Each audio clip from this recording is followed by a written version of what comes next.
आज की स्टोरी आपको पसंद आए तो लाइक, सब्सक्राइब और शेयर कीजिएगा। फूलन देवी स्टोरी। उम्र महज 10 साल, गुस्सा और तेवर बड़ों जैसे। ऐसे घर वालों ने हाथों में बेड़ियां बांधने का सोचा। लड़कियों को बांधने का समाज में सबसे प्रचलित प्रथा रही है। हाथ पीले करने की फूलन भी उसी फेहरिस्त में शामिल हो गई। 10 साल की उम्र में ही घर वालों ने जबरन शादी कर दी, वो भी उसकी उम्र में 35 से 40 साल बड़े आदमी से। न चाहते हुए भी वो बन गई बालिका वधू।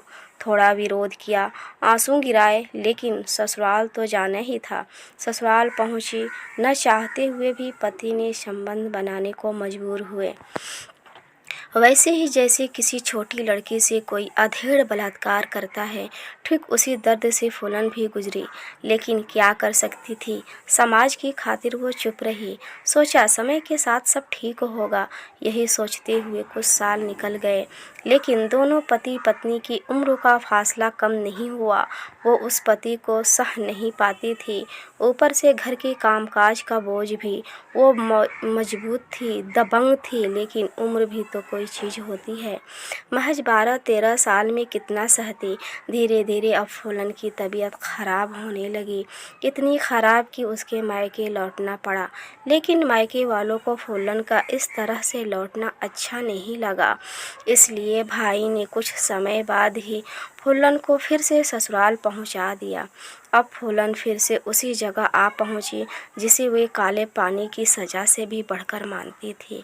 लेकिन ये सज़ा उसकी उस समय और बढ़ गई जब पता चला कि उसके पति ने दूसरी शादी रचा ली है। अब फूलन देवी बेसुध थी, गुस्से में थी, आपत्ति भी जताई, लेकिन फ़ायदा कुछ नहीं हुआ। उल्टा पति ने खूब फटकारा। पति की दूसरी बीवी ने भी लताड़ा, सरेआम बेइज्जती की गई, फिर घर से धक्के मार निकाल दिया गया। अब फूलन क्या करती, कहाँ जाती? वो मायका जहाँ से हाथ पकड़कर ससुराल लाया गया था, मजबूर होकर तो वह अपने घर लौटी, लेकिन दिल टूट चुका था। अब वो बाहर ज़्यादा रहती थी। इसी बीच वो डकैत के गैंग के संपर्क में आई, उनके साथ घूमने लगी। ये साथ उसे अच्छा लगने लगा, बंदूक चलाना भी सीखने लगी, ये भी उसे अच्छा लगने लगा। कुल मिलाकर एक तरीके से घर वालों की अनदेखी और ससुराल में तिरस्कार ने उसे डकैत के आंगन में पहुंचाया दिया था। हालांकि फूलन डाकुओं के संपर्क में कैसे आई, इसे लेकर भी कई थ्योरी हैं। कोई कहता है कि वो अपनी मर्जी और मजबूरी में डाकुओं से जुड़ी, तो कोई कहता है कि डाकू जबरन उठा ले गए थे।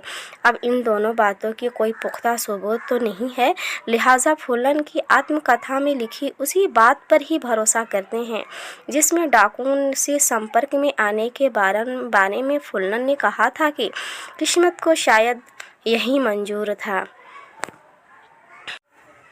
इसके अगली स्टोरी आपके हम अगले वीडियो में दिखाएंगे। तब तक के लिए बाय।